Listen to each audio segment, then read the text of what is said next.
Επιστρέφουμε φίλες και φίλοι στο δεύτερο μέρος της εκπομπής, τα 90 λεπτά χωρίς καθυστερήσεις, για να ολοκληρώσουμε αυτό το δεύτερο μέρος με συζήτηση στο στούντιο για ένα άθλημα όπως το bridge. Ίσως το πιο δημοφιλέστερο άθλημα στον κόσμο. Πάμε να βάλουμε λοιπόν στην τηλεοπτική συντροφιά μας δύο εκπροσώπους του αθλήματος που δεν είναι τόσο διαδεδομένο στην Λαμία και στην Ευθυώτιδα, αλλά σύντομα θα γίνει και αυτό. Πάμε να καλωσορίσουμε λοιπόν απόψε στα 90 λεπτά χωρίς καθυστερήσεις τον δάσκαλο του bridge από τον όμιλο bridge Μαγνησίας, τον Γιώργο Τζουβάρα, και τον άνθρωπο που φέρνει το πνευματικό αυτό άθλημα στην Λαμία, τον Κώστα Κοντό. Κύριε, καλώς ήρθατε στο Σταρ Κεντρικής Ελλάδας και στα 90 λεπτά χωρίς καθυστερήσεις. Χαίρετε. Λοιπόν, κύριε Τζουβάρα, θα ήθελα να ξεκινήσω από εσάς. Τι είναι το bridge, γιατί πραγματικά ο περισσότερος κόσμος που μας παρακολουθεί απόψε σίγουρα δεν το γνωρίζει, γιατί δεν είναι ένα διαδεδομένο άθλημα στην Φθιώτιδα. Ναι, σωστό είναι αυτό, και όχι μόνο στη Φθιώτιδα. Το bridge είναι ένα πνευματικό αγώνισμα. Παίζεται με τράπουλα, αλλά δεν έχει να κάνει καθόλου με τον τζόγο. Είναι ένα παιχνίδι στρατηγικής και χρειάζεται τουλάχιστον 2 άτομα, το ζευγάρι που λέγεται, και γι' αυτό λέγεται και bridge, γιατί το bridge είναι το θέμα να γεφυρώσεις την επικοινωνία με το συμπαίχτη. Και αν και είναι πολλά χρόνια στην Ελλάδα, πολλοί κόσμος δεν ξέρει καν γι' αυτό. Φτάνουμε περίπου στο μισό αιώνα, έχουμε 46 χρόνια, από το 1965 έχουμε το bridge στην Ελλάδα, έτσι. Ναι. Από το 1964 ναι, πρωτοειδρύθηκε η Ελληνική Ομοσπονδία. Έχουν γίνει 35 όμιλοι περίπου μέχρι σήμερα. Υπάρχουν αρκετοί αθλητές του bridge, είναι πάνω από 6.000 και παίζεται σε όλες τις γωνιές της Ελλάδας πια. Ο αθλητικός όμιλος Μαγνησίας, κύριε Κοντέ, έχει 10 χρόνια ζωής. Εσείς είστε τουλάχιστον 10 χρόνια ως αθλητής στα τατάβλα. Έρχεστε λοιπόν από την Αθήνα για να διαδώσετε το bridge στην περιοχή της Φθιώτιδας, έτσι. Μάλιστα. Νομίζω ότι είναι η μοναδική μεγάλη πόλη που δεν έχει αθλητικό όμιλο bridge και είναι αρκετά όριμη για να δεχτεί μια τέτοια κατάσταση. Ο κόσμος, αν το γνωρίζει, νομίζω θα το λατρέψει. Μπορεί να εγγυηθώ εγώ για αυτό το πράγμα, ότι όσοι μπαίνουν σε αυτό το χώρο το λατρεύουν το παιχνίδι και διασκεδάζουμε, περνάμε καλά, παίζουμε, κοινωνικοποιούμαστε, κάνουμε τις εκδρομές μας, τα ταξίδια μας. Είναι μια όμορφη συντροφιά και παγκόσμια συντροφιά. Δηλαδή και σε όποιο μέρος της σκηνής αν βρεθείς, είναι παγκόσμια η γλώσσα, μπορείς να παίξεις με οποιονδήποτε. Αρκεί να ξέρει bridge. Λοιπόν, για να πούμε ότι την Δευτέρα 10 του Οκτώβρη ξεκινούν σε 33 ομίλους όλη την Ελλάδα συντονισμένες σειρές μαθημάτων. Αυτό θα συμβεί και στην Λαμία, στο ξενοδοχείο Σαμαράς. Αυτό θα συμβεί και στη Λαμία, στο ξενοδοχείο Σαμαράς, στις 7 η ώρα. Να ευχαριστήσουμε τη διεύθυνση του ξενοδοχείου που μας δέχτηκε και μας καλωσόρισε εκεί. Ήθιστε κάθε χρόνο 10 Οκτωβρίου να ξεκινάνε πανελλήνια όλα τα μαθήματα και φέτος είναι η σειρά της Λαμίας. Νομίζω ότι πρέπει να έρθετε για να μας γνωρίσετε. Εμείς θα έρθουμε, το ζητούμενο είναι να ξεκινήσει σιγά σιγά και ο κόσμος, να έρθει και να αγκαλιάσει το καινούργιο αυτό άθλημα στην περιοχή μας. Κύριε Τζουβάρα, πόσο δύσκολο ήταν το ξεκίνημα για σας εκεί στην Μαγνησία, πόσο εύκολα προσαρμόστηκε ο κόσμος, το αγάπησε και ήρθε κοντά για να το στηρίξει? Αυτό δεν είναι και τόσο εύκολο, αν και προσπαθούμε να το διαδώσουμε. Πολλοί κόσμος μπορεί να δείξει στην αρχή ενδιαφέρον και να έρθει να το γνωρίσει, αλλά επειδή ακριβώς δεν είναι ούτε εύκολο ούτε απλό, χρειάζεται να αφιερωθείς σε αυτό.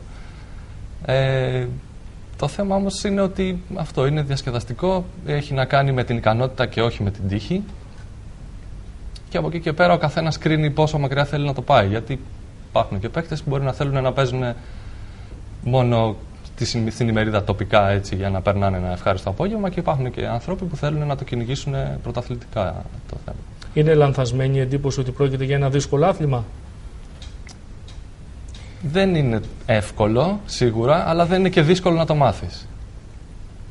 Δηλαδή χρειάζεται κάποιο διάβασμα στην αρχή για να μπορέσεις να ξεκινήσεις να παίζεις, αλλά από εκεί και πέρα το θέμα είναι πόσο εσύ θέλεις να το κυνηγήσεις. Κύριε Κοντέ, υπάρχει ηλικιακό όριο? Μπορεί να ξεκινήσει από οποιοδήποτε, από οποιαδήποτε ηλικία? Πολύ χαίρομαι που κάνετε αυτή την ερώτηση. Το bridge είναι για όλο τον κόσμο. Δεν υπάρχει κανένας φραγμός. Μάλιστα στην Ολλανδία και στην Αγγλία μέχρι πριν λίγα χρόνια, στην Ολλανδία ακόμα και σήμερα, διδάσκεται στα σχολεία.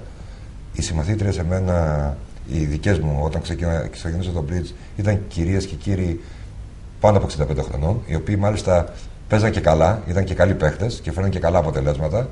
Αφορά τους πάντες και δεν υπάρχει κανένας αποκλεισμός. Δεν είναι ελιτιστικό άθλημα, είναι πνευματικό, πρέπει να οξύνει το μυαλό, πρέπει να το βάζει να δουλεύει, αλλά είναι για όλους.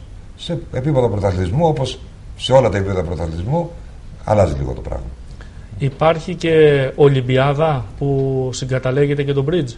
Ναι, είναι Ολυμπιακό αγώνισμα. Ανήκει στα πνευματικά Ολυμπιακά αγωνίσματα και μάλιστα συμμετέχει η Ελλάδα τα τελευταία χρόνια με καλά αποτελέσματα. Πανευρωπαϊκά πρωταθλήματα, πανελλήνια πρωταθλήματα, διασυλλογικά πρωταθλήματα. Είναι ένα αθλητικό γεγονός όσο αφορά αυτά. Πώς αντιμετωπίζετε από την πολιτεία το συγκεκριμένο άθλημα? Υπάρχουν μεγάλες επιτυχίες στο διεθνή χώρο, στο bridge? Υπάρχουν μεγάλες επιτυχίες και πρόσφατα και πιο παλιά, ειδικά στο επίπεδο των νέων. Έχουμε πρωτιές, έχουμε χρυσά μετάλλια στην Ευρώπη, έχουμε καλές εθνικές ομάδες. Η πολιτεία, επειδή ακριβώς δεν υπάρχει μεγάλη διάδοση, εκεί είναι, αλλά θα μπορούσε να είναι πιο κοντά μας ακόμα. Μάλιστα. Λοιπόν, κύριε Τζοβάρα, τι σημαίνει για εσάς το bridge?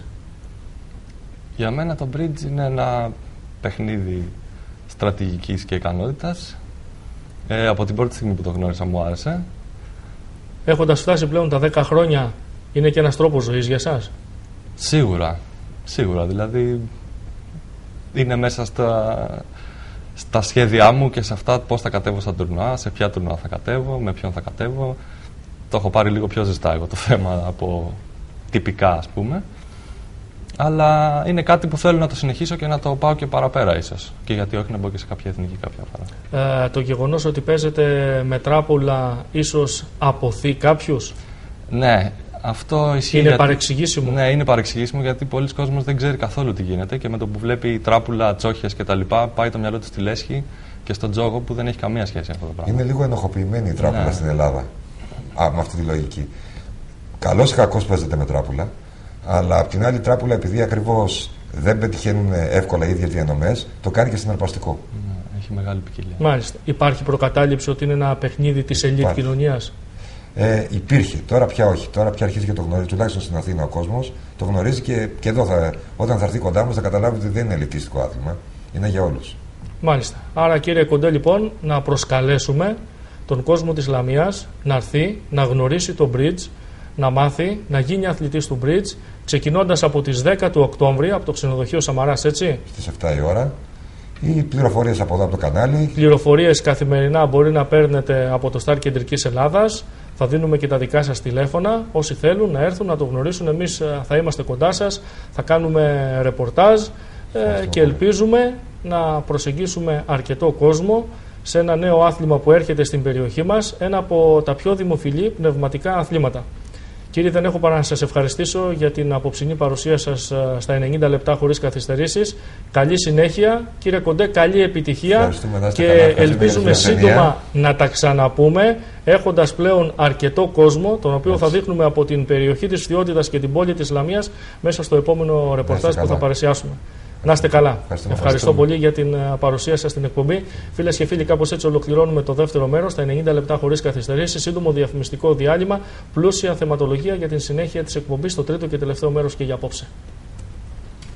Τι κάναμε, πώς τα πήγαμε? Δεν μου κοιτούσατε λίγο καλά εσείς, αλλά δεν πειράζει.